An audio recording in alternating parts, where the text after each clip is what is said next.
Yes my dear friends, स्वागत है आपका अपने YouTube चैनल जीडीपी में सब में। इस वीडियो में हम बात करने जा रहे हैं जो रीड की हमारी यूनिट फर्स्ट है, उसके अंदर टॉपिक है हमारा बीजीय व्यंजक और सरल समीकरण। तो इस टॉपिक को करने से पहले हम थोड़ा सा इस टॉपिक के बारे में समझ लेते हैं, क्या ये टॉपिक है, क्या चीज होती है। सबसे पहले हम बात करते हैं कि बीजीय व्यंजक है, तो हम सबसे पहले पढ़ते हैं कि अलजेब्रा क्या होती है हमारे पास।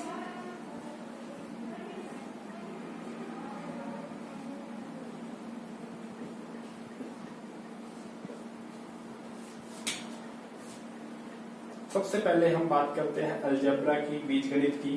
तो अलजेब्रा हमारे पास क्या है कि मैथ्स की ब्रांच है जिसके अंदर हम नंबर्स का और बीजीय संख्याओं का, तो जो नंबर्स हैं और वेरिएबल्स हैं उनका क्या होता है, कॉम्बिनेशन स्टडी किया जाता है।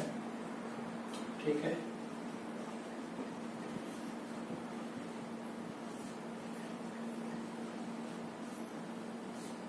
ट्रू ब्रांच है जिसके अंदर हमारे पास कॉम्बिनेशन स्टडी करेंगे। किस किस का, आपके पास वेरिएबल्स का एंड कांस्टेंट्स का, चर संख्याओं का और अचर संख्याओं का जो हम करेंगे, जो संयोजन पढ़ेंगे। कॉम्बिनेशन वो पढ़ेंगे, अब वो कॉम्बिनेशन किस टाइप से होता है उसको हम देखें। तो वो कॉम्बिनेशन होगा plus minus multiply and divide से। ये चार जो हमारे बेसिक ऑपरेशंस है मैथ्स के, इनकी हेल्प से क्या होता है, कॉम्बिनेशन बनता है। अब ये कॉम्बिनेशन हम स्टडी करते हैं इसके अंदर। तो सबसे पहले हमने जो चीजें बात की है दो, कि चर संख्याएं और अचर क्या होते हैं उनके बारे में हम थोड़ा सा देखते हैं। सबसे पहले हम बात करते हैं कांस्टेंट्स की।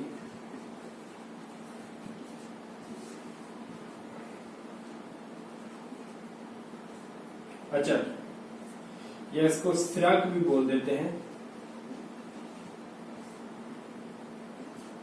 तो ये कांस्टेंट क्या होते हैं, वो जिनकी वैल्यू क्या होती है, हमेशा फिक्स रहती है, चेंज नहीं होती, वो क्या होती है, कांस्टेंट्स होते हैं। अब कांस्टेंट मैथ्स में कौन से होते हैं, जो नंबर्स होते हैं वो सारे के सारे क्या होते हैं, कांस्टेंट्स होते हैं। तो ये आपके पास आ जाएंगे नंबर्स, संख्या जिसको हम कहते हैं 1, 2, -5, 1/2। इस टाइप से आपके पास जितने भी नंबर्स हैं उनकी जो वैल्यू है वो हमेशा फिक्स रहती है। चाहे आपको 1 लिखना है, आपने मैथ्स में भी 1 लिखोगे, इंग्लिश में भी 1 लिखोगे, और आपके पास 2 लिखना है, ये -5 है, 1/2। इस टाइप से जो हमारे नंबर्स हैं, जो आपके पास रियल नंबर वाला पार्ट आपने किया था, √2 आपके पास आ जाता है। तो ये सारे क्या है, नंबर्स हैं, और इनकी जो वैल्यू होती है वो हमेशा फिक्स रहती है। तो इसको हम क्या कहते हैं, कॉन्स्टेंट्स कहते हैं। नेक्स्ट हम बात करते हैं वेरिएबल्स की।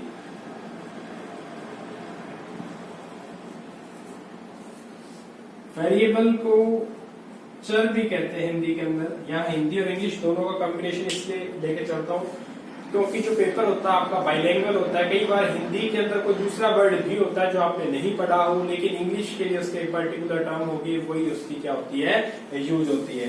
तो वेरिएबल्स क्या होते हैं, आपके पास चर होते हैं जिनकी वैल्यू क्या होती है, चेंज होती है। वैल्यू इनकी क्या होती रहती है, चेंज होती रहती है। फॉर एग्जाम्पल हमने लिया 2x = 7, तो x की वैल्यू कितनी आएगी, यहाँ 3.5 यानी कि 7/2। तो x कितना आ गया यहाँ पे, 3.5। अब क्वेश्चन चेंज हुआ, तो क्वेश्चन चेंज होने के साथ इसकी वैल्यू भी हो सकता है चेंज आ जाए। फॉर एग्जाम्पल लिया 2x = 5, तो x कितना आ जाएगा, 2.5।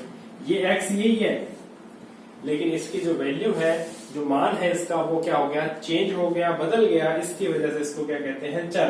देखो चर के अंदर क्या होता है, चलना, चलना मतलब परिवर्तन होना। तो जिसके मान में परिवर्तन होता है वो क्या, वेरिएबल है। जिसके मान में परिवर्तन नहीं होता, वो एक जगह स्थिर है, उसको हम क्या कहते हैं, अचर या स्थिरांक कहते हैं, या उसको इंग्लिश में क्या कहते हैं, कांस्टेंट कहते हैं। तो ये हमने अभी इनके बारे में, अलजेब्रा का जो बेसिक कंडीशन है उसको हम भी, कांस्टेंट क्या होते हैं, वेरिएबल क्या होते हैं। अब इनका क्या होता है, कॉम्बिनेशन बनता है कांस्टेंट्स का और वेरिएबल का। होगा किससे, प्लस माइनस मल्टीप्लाई या डिवाइड से। तो वो जो कॉम्बिनेशन बनाएगा, वो कॉम्बिनेशन बन के एक एक्सप्रेशन मिलेगा, और उसी को हम क्या कहते हैं, बीजीय व्यंजक कहते हैं। उसको हम क्या कहते हैं, अलजेब्रिक एक्सप्रेशन कहते हैं। फॉर एग्जाम्पल 2 × x क्या बनेगा, 2x। ये क्या, एक अलजेब्रिक एक्सप्रेशन है। 3x + 2 ये भी क्या है, एक अलजेब्रिक एक्सप्रेशन है। इस टाइप से आपके पास क्या बनते हैं, अलजेब्रिक एक्सप्रेशंस बनते हैं। 4/y या 5z या z-3, ये सब क्या है आपके पास कॉम्बिनेशन बन रहे हैं। अब ये कॉम्बिनेशन देखो, यहाँ क्या हो रहा है मल्टीप्लाई, यहाँ भी क्या हो रहा है मल्टीप्लाई, यहाँ क्या हो रहा है माइनस हो रहा है, सब्ट्रैक्शन हो रहा है, यहाँ क्या हो रहा है प्लस हो रहा है, मल्टीप्लाई और प्लस दोनों का कॉम्बिनेशन हो रहा है। इसमें कोई दिक्कत नहीं है, एक बार रिपीटेशन भी हो जाती है ऐसी। तो यहाँ क्या हो रहा है, प्लस हो रहा है दो टर्म्स का, और ये क्या आपके पास डिवाइड हो रहा है। तो प्लस माइनस मल्टीप्लाई और डिवाइड से क्या होता है, इनका कॉम्बिनेशन बनता है। और कॉम्बिनेशन जो बनेगा वो एक एक्सप्रेशन होगा जिसको हम क्या कहेंगे, अलजेब्रिक एक्सप्रेशन या बीजीय व्यंजक हम उसको बोलते हैं। तो ये इसका बेसिक है, बीजीय व्यंजक होता क्या है। अब हमें सिलेबस में क्या है, स्टूडेंट्स एंड फ्रेंड्स, आपका जो सिलेबस है वो आपके माइंड में फिट होना चाहिए, भी हमने पढ़ना क्या है, ठीक है। तो आपके टॉपिक्स आपको क्लियर होने चाहिए, उसमें क्या क्या कुछ पूछा जा सकता है। और एक चीज ध्यान रखें, जो हम पढ़ेंगे वो हमारा 6 to लेके 10 तक के लेवल के अंदर होगा, लेकिन इसके अंदर उसकी डीप भी होगी। तो जो क्वेश्चन वहां बनते हैं और जो अपने एग्जाम्स लेवल के होते हैं, दोनों ही हमारे माइंड में होने चाहिए। नेक्स्ट हम बात करते हैं, आपके पास जो कॉम्बिनेशन बनेगा वो कॉम्बिनेशन किस टाइप का होगा। वो कॉम्बिनेशन दो टाइप से बन जाएगा। जो आपके पास प्लस या माइनस से सेपरेशन होगा या उनका कॉम्बिनेशन बनेगा, वो तो क्या कहलाएंगी, टर्म्स कहलाएंगी, ठीक है। और उसके बाद में जो आपके पास फैक्टर्स होंगे, जो गुणनखंड होंगे, उसके अंदर आपके पास मल्टीप्लाई या डिवाइड, गुणा या भाग का क्या होगा, यूज होगा। तो इनके कॉम्बिनेशन से जो बनेंगे वो क्या होंगे आपके पास फैक्टर, और इनके प्लस और माइनस के कॉम्बिनेशन से जो बनेंगे वो पद होंगे। कैसे देखो, मैंने लिख दिया 3x। अब 3x एक बीजीय व्यंजक है, इसके दो फैक्टर, यहाँ पद क्या है, एक ही है, कहीं कोई प्लस माइनस नहीं है। पद कितना है इसका, एक है, एक टर्म है इसकी। अब इसके फैक्टर कितने हैं, दो। गुणनखंड इसके कितने हैं, दो।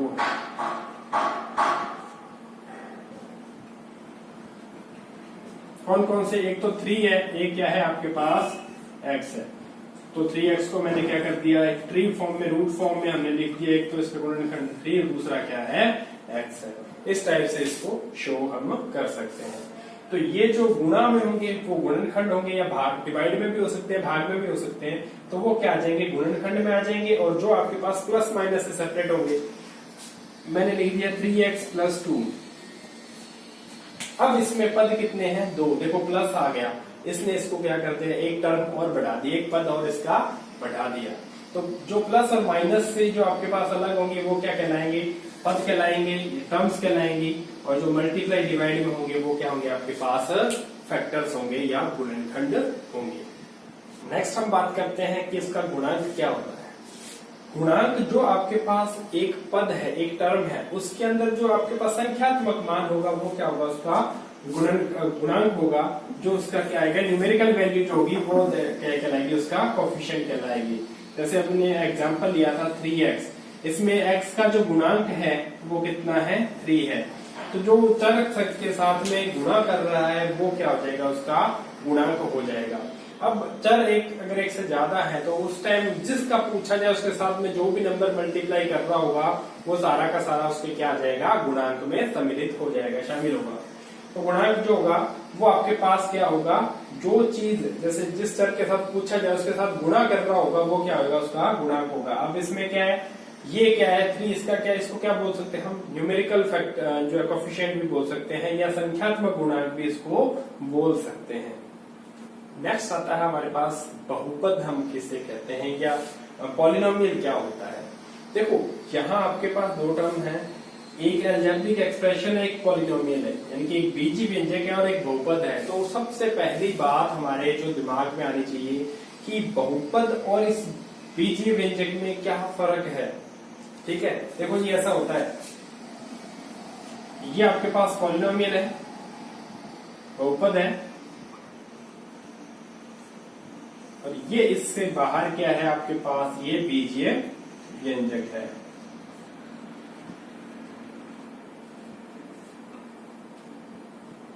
ये अलजेब्रिक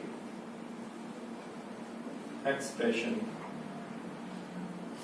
देखो क्या है, इसको समझ लो आप थोड़ा सा। क्या है कि बहुपद होगा वो हमेशा बीजीय व्यंजक जरूर होगा, लेकिन बीजीय व्यंजक बहुपद हो ये कोई जरूरी नहीं है। उसकी जो कंडीशन होती है वो इसको क्या करती है, सेपरेटर बनाती है, जो उसको अलग करती है। वो कंडीशन क्या है वो हम थोड़ा सा देखते हैं। तो देखो हमने बात की कि जो बीजीय व्यंजक और बहुपद है उनके अंदर डिफरेंस क्या रहेगा। वो एक फर्क, जो एक कंडीशन है बहुपद की, वो क्या होती है, बीजीय व्यंजक का प्रत्येक पद में जो चर की घातांक है, जो चर उसमें है उसकी जो घातांक है वो अगर पूर्ण संख्या है, पूर्ण संख्या मतलब होल नंबर है,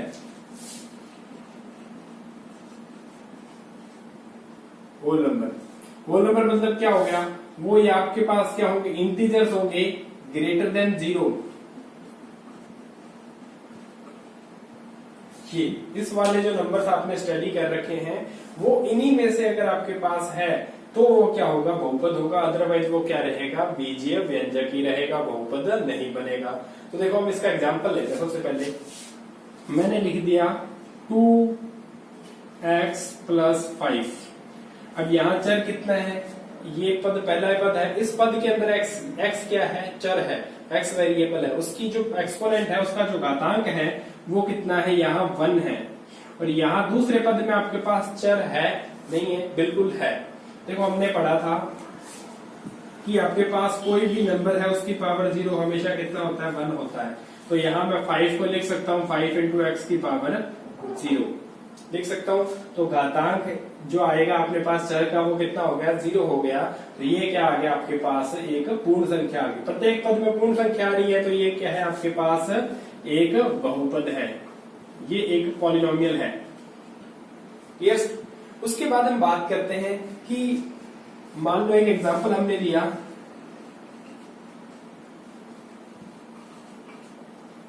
क्या ये एक बीजीय व्यंजक है, बिल्कुल ये एक बीजीय व्यंजक है। यहाँ देखो आपके पास चर आ रहा है, यहाँ आपके पास चर आ रहा है, संख्यात्मक मान है, तो इनका कॉम्बिनेशन बन रहा है, तो ये बिल्कुल एक बीजीय व्यंजक है। लेकिन क्या ये बहुपद है या क्या ये पॉलिनोमियल है, उसको चेक करने के लिए देखो x है वेरिएबल, जो आपके पास चर है, चर क्या है आपके पास x है। उस x का कोफिशिएंट जो आपके पास एक्सपोनेंट है वो कितना है, 2 है। यहाँ जो उसकी पावर है, उसके घातांक है वो कितना है, 2 है। इस पद में इसका घातांक कितना है, 1/2 है। इसका मतलब ये हो गया √2x की घात 1/2 + 5x²। यहाँ इसका x का कोफिशिएंट जो सॉरी x का एक्सपोनेंट है वो 1/2 है, हाफ है। तो हाफ तो हमारे पास पूर्ण संख्या नहीं होती, ये क्या है आपके पास इनमें से लाई नहीं करता, यानी पूर्ण संख्या नहीं है, तो ये आपके पास बहुपद नहीं है, ये सिर्फ क्या है, बीजीय व्यंजक है। देखो ये बीजीय व्यंजक था, ये बहुपद भी था। तो कंडीशन क्या थी, हमारा जो घातांक है वो चर का वो क्या किसी भी प्रत्येक पद में होना चाहिए। देखो इस पद में घात 2 थी, बन रहा था, लेकिन दूसरे पद में ये नहीं थी, इसलिए हमारे पास ये बीजीय व्यंजक बहुपद नहीं बना। तो बीजीय व्यंजक के बहुपद बनने के लिए कंडीशन क्या आ गई, उसके सभी पदों में चर का घातांक क्या होना चाहिए, पूर्ण संख्या। In each term the exponent of all variables present in algebraic expression are whole numbers, whole numbers होना चाहिए उसका एक्सपोनेंट, तो क्या होगा, वो बहुपद बनेगा। नेक्स्ट हम बात करेंगे जो आपके पास है लाइक एंड अनलाइक टर्म्स की, यानी कि समान और असमान पदों की हम बात करते हैं। तो देखो इसके अंदर क्या होता है, आपके पास जो प्रत्येक पद है वो पद जिनके अंदर चर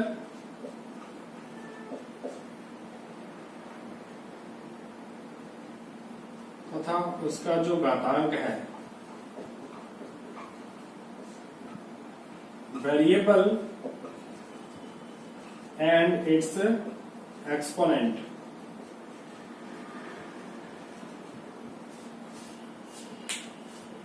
जो आपके पास पद जिनके आपके पास क्या है, चर और उसका घातांक, यानी कि वो पद जिनके अंदर उनका चर समान हो और उनका घातांक भी समान हो, तो वो क्या कहलाते हैं, आपके पास समान पद कहलाते हैं। Variable and it's coefficient sorry exponent, वो दोनों क्या हो, सेम हो, तो वो क्या आएगी, लाइक टर्म आएगी। दो कंडीशन है, एक तो वेरिएबल सेम होना चाहिए और दूसरा उसका एक्सपोनेंट भी सेम होना चाहिए। चर और उसकी घात दोनों क्या होनी चाहिए, समान होनी चाहिए, तभी वो क्या होगी, समान। अदरवाइज क्या होगा, असमान हो जाएगा, अनलाइक टर्म बन जाएगा अदरवाइज। देखो कैसे, मैंने लिखा 100x और दूसरी टर्म लिख दी 100y। देखो यहाँ जो आपके पास संख्यात्मक मान है वो दोनों का समान है, लेकिन यहाँ चर क्या है, x है, यहाँ चर क्या है, y है। ठीक है, वेरिएबल चेंज हो गया तो आपके पास क्या होगी, अनलाइक होगी, असमान टर्म होगी, असमान पद बन गया ये। नेक्स्ट हमने देखा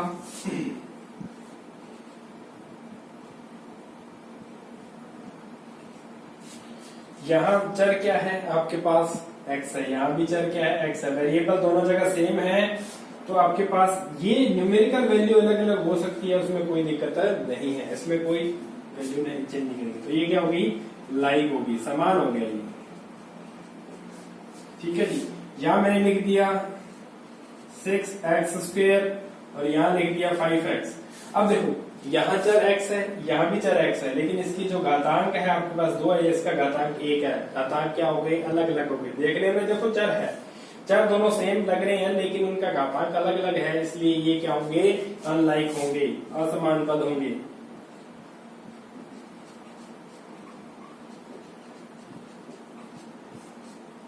तो इसको चेक जरूर कर लेना चाहिए हमें। ठीक है, अगर आपके पास समान टर्म है, अगर समान पद हैं, तो ही हम उनको क्या करेंगे, आगे सॉल्व करेंगे। देखो इसके अंदर एक और हम ले लेते हैं 5xy और दूसरा हमने ले लिया 15xz। अब देखो इसमें एक साथ दो क्या आपके पास क्या आ रहे हैं, वेरिएबल आ रहे हैं, दो चर एक साथ आ रहे हैं, x और y, यहाँ x और z। तो ये अलग अलग हैं, दोनों सेम नहीं है, इसलिए आपके पास क्या होंगे, या असमान पद होंगे, अनलाइक टर्म्स होंगी। अगर ये लिख देता 15xy और ये माइनस का 13xy, तब देखो ये x और y, ये x और y दोनों सेम हो जाते, तब जाके ये क्या बन जाती, लाइक टर्म्स बन जाती या समान पद बन जाते। तो इन चीजों का थोड़ा सा हमने ध्यान रखना है कि ये हमने पढ़े हैं भी लाइक और अनलाइक टर्म, समान और असमान पद, ये क्यों पढ़े हैं।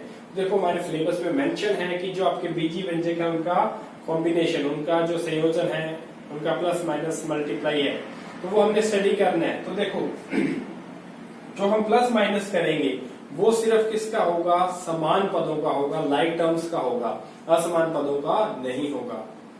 इस चीज को हमने हमेशा माइंड में रखना है। और होगा भी कैसे, वो अभी हम इनका क्या करते हैं, कॉम्बिनेशन देखते हैं। देखो बीजीय व्यंजकों के जो योग है, घटाव हमने करना है, एडिशन सब्ट्रैक्शन है, वो किस पे डिपेंड करेगा, लाइक और अनलाइक टर्म पे। अगर लाइक टर्म है तब तो उनका एडिशन सब्ट्रैक्शन हो जाएगा, अदरवाइज उनके बीच में प्लस या माइनस जो भी सिंबल होगा वो लगा के हम उसको लिख देंगे। ये जो भी आपके पास देखो कैसे मैंने लिख दिया 3x और 5y को ऐड करें, एडिशन करें या जोड़ करें, जो भी होगा। अब इसको दोनों को हम ऐड नहीं कर सकते, तो यहाँ आपके पास ये दोनों क्या है, अनलाइक टर्म है, असमान पद है, इनको हम जोड़ नहीं सकते। तो इनको हम कैसे कर सकते हैं, 3x प्लस y करके लिख देंगे, यही क्या आ जाएगा, इनका जोड़ आ जाएगा। क्लियर। अब लाइक होते हैं तो कैसे करते हैं, तो देखो उनके अंदर जो गुणांक होता है, उन गुणांकों का क्या होता है, वहां पे प्लस या माइनस होता है। जो गुणांक होंगे वही इसके अंदर क्या करेंगे, एडिशन सब्ट्रैक्शन होंगे, वेरिएबल नहीं, वो तो समान उसके बाहर लिख दिया जाएगा। फॉर एग्जांपल देखो 15x में माइनस 27x को जोड़ो, ऐड करना है 15x में माइनस 27x का। तो देखो पहले हम इसको लिखते हैं 15x प्लस माइनस का 27x। देखो यहाँ दोनों पद समान है तो ये इसका जो रिजल्ट आएगा वो तो समान पद वाला ये आ जाएगा। अब देखो 15 और माइनस का 27, प्लस माइनस माइनस हो गया, 15x माइनस 27x। अब ये जो गुणांक है इनका अंदर ये जो आपके पास है, ये ऑपरेशन इनमें हो जाएगा। चर जो हमारा है सेम है, वेरिएबल जो है वो एज इट इज बाहर लिख दिया जाएगा, उसमें चेंज नहीं होगा। अब 15 माइनस 27 देखो, तब यहाँ आपको आपके पास जो पुराने जो कैलकुलेशन स्किल है वो काम आते हैं। नंबर बड़ा कौन सा है, माइनस का, तो रिजल्ट किसका आएगा, माइनस का आएगा। 27 में से हम क्या करते हैं, 15 को सब्ट्रैक्ट करते हैं, देखो क्या आ जाएगा 12, तो क्या आ जाएगा, माइनस का 12x आ जाएगा। तो इसको हम लिख सकते हैं माइनस का 12x। तो इस टाइप से हमें क्या करना होता है कि जो समान पद होते हैं, लाइक टर्म्स होती हैं, उनके अंदर जो गुणांक होते हैं उन्हीं का क्या होता है, एडिशन सब्ट्रैक्शन होता है। जो कोफिशिएंट्स होते हैं उनका एडिशन सब्ट्रैक्शन होगा, जो गुणांक है उनका क्या होगा, जोड़ घटाव होगा, और चर में कोई परिवर्तन नहीं होगा। इस बात का जरूर ध्यान रखें। तो हम इसके एक दो एग्जांपल ले लेते हैं। 12 BC में से माइनस का 2 BC को घटाओ, तो देखो 12 BC माइनस का 2 BC। देखो इसको हम थोड़ा सा सॉल्व कर लें। या माइनस है, माइनस में जो सिंबल होता है वो चेंज हो जाता है, तो उसकी वजह से देखो 12 BC माइनस माइनस प्लस का, यहाँ मल्टीप्लाई हो रही है इसलिए एक माइनस माइनस क्या हो गया, प्लस हो गया। अब देखो BC दोनों को क्या है, समान चर है, तो ये आ जाएंगे आपके पास BC। अब 12 और ये प्लस का 2, 12 और 2 कितना हो गया, 14, यानी कि 14 BC। जब आपने इनको ऐड किया, सॉरी सब्ट्रैक्ट कर रहे थे, सब्ट्रैक्शन में क्या हो गया, माइनस माइनस की वजह से क्या हो गया, प्लस हो गया, तो ये इनका आपके पास क्या आ जाएगा, 14 BC। ये इसका क्या आ गया, हो गया। अब मैं इसको लिख दिया 17x² में से 5x² को हटाओ, सब्ट्रैक्शन करना है, तो ये सिंपल है। 17x² माइनस 5x² कितना आ जाएगा, 12x²। तो ये आपके पास क्या आ जाएगा, 12x² आ जाएगा। देखो बीजीय व्यंजकों का गुणा और भाग करते हैं तो उसमें लाइक और अनलाइक टर्म का कोई रोल नहीं रहता। उसमें क्या होता है, लॉ ऑफ एक्सपोनेंट लगते हैं, नंबर का नंबर में क्या हो जाता है, डिवाइड या मल्टीप्लाई जो हो जाएगा। जो मल्टीप्लाई हो रही होगी उस टाइम तो क्या होगा, सेम वेरिएबल की पावर ऐड हो जाएगी, और जो आपके पास डिवाइड हो रहा होगा उस टाइम सेम वेरिएबल की पावर क्या हो जाएगी, माइनस हो जाएगी। तो पहले हम डिवाइड का एक एग्जांपल ले लेते हैं। 54x³ y की पावर x² y की पावर 5 में डिवाइड करना 18x y³ का। तो देखो यहाँ 54 में 18 का डिवाइड दिया तो 3 टाइम गया कंप्लीट। x की पावर 2 में से x की पावर 1 माइनस होगी तो क्या आ गई, 1 आ गई। y की पावर 5 में से 3 क्या, कितना आ गया, 2 आ गया। तो इस टाइप से क्या होता है, ये डिवाइड होता है। मल्टीप्लाई करें,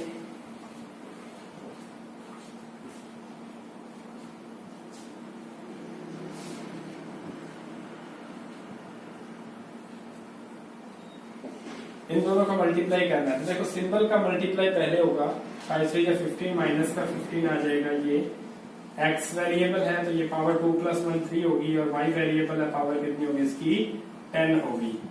तो ये आपके पास इस टाइप से जो सेम वेरिएबल की पावर क्या हो जाती है, ऐड हो जाती है डिफरेंट वेरिएबल, सॉरी जो आपके पास मल्टीप्लाई के अंदर, और जब डिवाइड होगा तो उस टाइम क्या हो जाएंगे, वो सब्ट्रैक्ट हो जाएंगे। नंबर्स का जरूर ध्यान रखें, मल्टीप्लाई के टाइम पे सिंबल का या डिवाइड के टाइम पे सिंबल का जो होगा वो रूल सेम रहेगा। जो सिंपल न्यूमेरिकल की जो करते हैं, सिंपल संख्याओं का जो गुणा भाग होता है उसके अंदर जो रूल यूज होता है वो ही इसके अंदर यूज होएगा। नेक्स्ट हम बात करते हैं क्लासिफिकेशन ऑफ पॉलिनोमियल्स की। बहुपदों का जो वर्गीकरण होता है वो 2 प्रकार से होता है। एक तो उनमें पदों की संख्या के आधार पर होता है, दूसरा उसकी घात के आधार पर होता है। तो देखो सबसे पहले हम बात करते हैं पद हम होते हैं, क्या होते हैं वो हम समझ चुके हैं, लेकिन ये बहुपद की घात क्या होती है इसको हम देखते हैं। तो देखो हमने इसमें पढ़ा था बहुपद की घात, डिग्री ऑफ पॉलिनोमियल या बहुपद की घात। इसमें क्या होता है कि जो आपके पास विभिन्न पद हैं, डिफरेंट टर्म्स हैं किसी एक पॉलिनोमियल की, पॉलिनोमियल होना जरूरी है, उसके अंदर उसके जो डिफरेंट क्या है टर्म्स हैं, उन डिफरेंट टर्म्स में वेरिएबल की जो मैक्सिमम पावर है, मैक्सिमम पावर ऑफ वेरिएबल,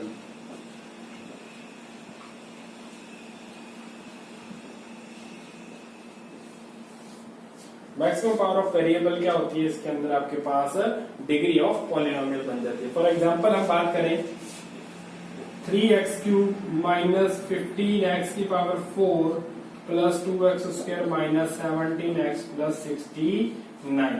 तो आपके पास देखो यहाँ आपके ये क्या है, बहुपद है। इस बहुपद के अंदर देखो x की पावर 3 4 2 1 और 0। तो कहीं पे भी आपके पास किसी भी पद के अंदर जो है घातांक है वो क्या है, पूर्ण संख्या नहीं है, ऐसा कोई इसमें पद नहीं है। तो आपके पास क्या आ जाएगा, तो अब इनमें देखो सबसे बड़ी घात जो जो चर है, जो वेरिएबल है, उसकी मैक्सिमम पावर क्या है, तो क्या आ जाएगी आपके पास 4। तो इसकी डिग्री यानी कि इसकी घात कितनी हो जाएगी, बहुपद की घात कितनी हो जाएगी, 4 हो जाएगी। तो इस टाइप से हम क्या करते हैं, डिसाइड करते हैं कि डिग्री जो पॉलिनोमियल की क्या होती है, बहुपद की घात क्या होती है। तो ये दो आधार हैं वर्गीकरण के, और इनके ऊपर हम डिसाइड करें। अगर एक पद है तो उसको हम क्या कहेंगे, एक पद ये बोलेंगे, इंग्लिश में मोनोमियल, इजी नेम है। दो पद है, पदों की संख्या 2 है, तो उसको क्या करेंगे, द्विपद बोलेंगे, बाइनोमियल। 3 पद है तो उसको त्रिपद बोलेंगे। ये एक पद, द्विपद, त्रिपद, ये एक रामायण वाली सी फीलिंग इसमें आने लग जाती है। त्रिपद को आ जाएगा ट्राइनोमियल। और उसके बाद में आपके पास क्या आ जाएंगे, सारे मल्टीनोमियल, हम इनको देख सकते हैं।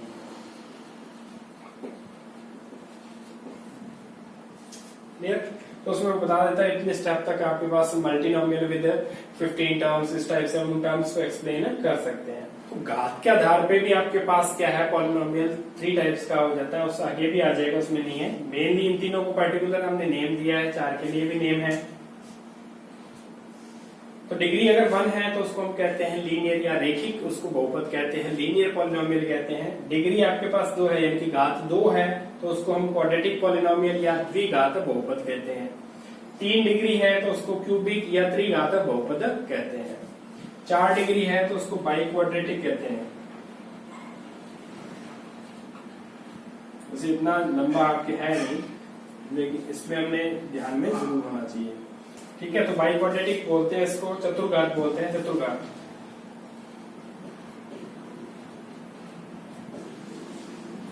तो उसके बाद हम बता देते हैं polynomial with degree 15, polynomial with degree 35, इस टाइप से हम उसकी डिग्री को यानी कि उसकी घात साथ में एक्सप्लेन करके इसको लिख सकते हैं। तो ये आपके पास क्या है, बहुपदों का वर्गीकरण है।